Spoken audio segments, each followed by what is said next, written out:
दोस्तों social media पे viral ये रील आपने भी जरूर देखी होगी, जिसमें एक विमान के पास फाइटर जेट उड़ रहे हैं और लोग उसके साथ लिख रहे हैं कि यह वर्तमान भारत का पावर है।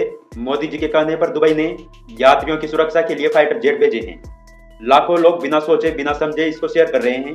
लेकिन दोस्तों सच ये है कि इस वीडियो में नजर आ रहा एरोप्लेन होलैंड यानी कि नीदरलैंड की कंपनी KLM का है और उसके साथ उड़ने वाले फाइटर जेट डच एयरफोर्स का F-35 है। और ये जेट मिलन विंटर ओलंपिक्स से वापस लौट रही नीदरलैंड की ओलंपिक टीम के स्वागत में उड़ रहे हैं। दुबई और भारत से इसका दूर दूर तक कोई संबंध नहीं है। तो दोस्तों ये एक यूरोपीय वीडियो है जिसे हम गलत कैप्शन के साथ बिना वेरीफाई किए धड़ल्ले से शेयर किए जा रहे हैं और यही तो है फेक न्यूज की असली ताकत। दोस्तों क्या आपकी इंस्टाग्राम पर भी ये रील आई है? कमेंट में जरूर बताएं। और अगर ये वीडियो आपको यूजफुल लगी है तो इसे आगे शेयर करें ताकि झूठ का विस्तार रोका जा सके। धन्यवाद। जय हिंद।